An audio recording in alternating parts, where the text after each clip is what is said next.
Welcome to the story of the SS Californian, a British Leyland Line steamship that would go down in history not for its own voyage, but for its fateful proximity to the RMS Titanic on that tragic night in 1912.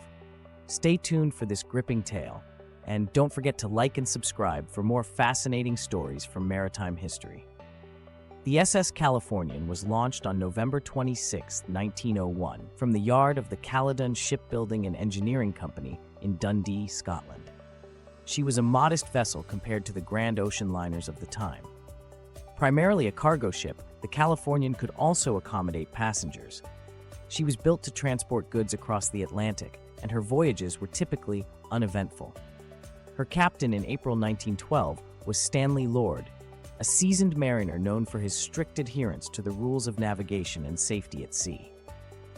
On April 10, 1912, the RMS Titanic set sail from Southampton on her maiden voyage, bound for New York. The Californian, meanwhile, was en route from London to Boston, carrying a load of cotton and other goods.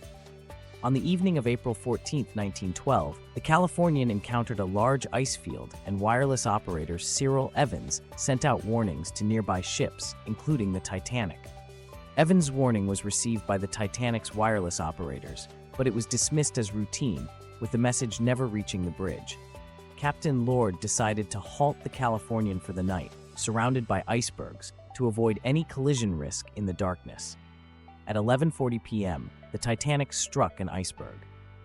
Distress calls were sent out, but by this time, the Californian's wireless operator had gone off duty for the night.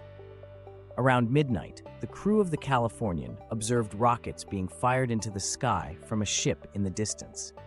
These were distress rockets from the Titanic.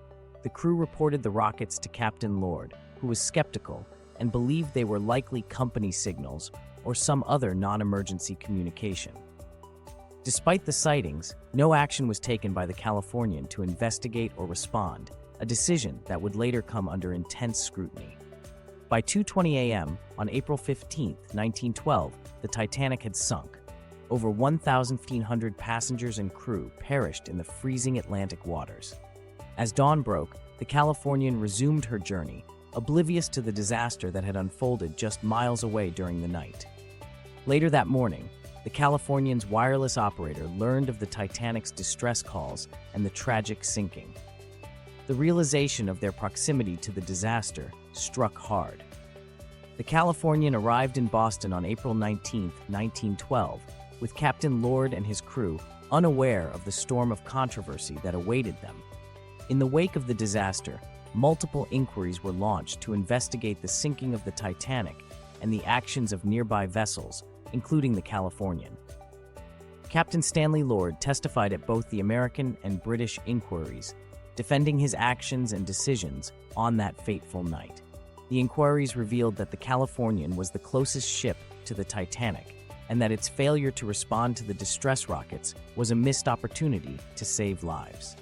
Captain Lord maintained that he did not believe the rockets were distress signals, and that he acted in accordance with the information available to him at the time. The public and the press were harsh in their criticism of Captain Lord and the Californian's crew, casting them as indifferent and negligent. The SS Californian's name became synonymous with missed chances and what-ifs, overshadowing her otherwise routine service history.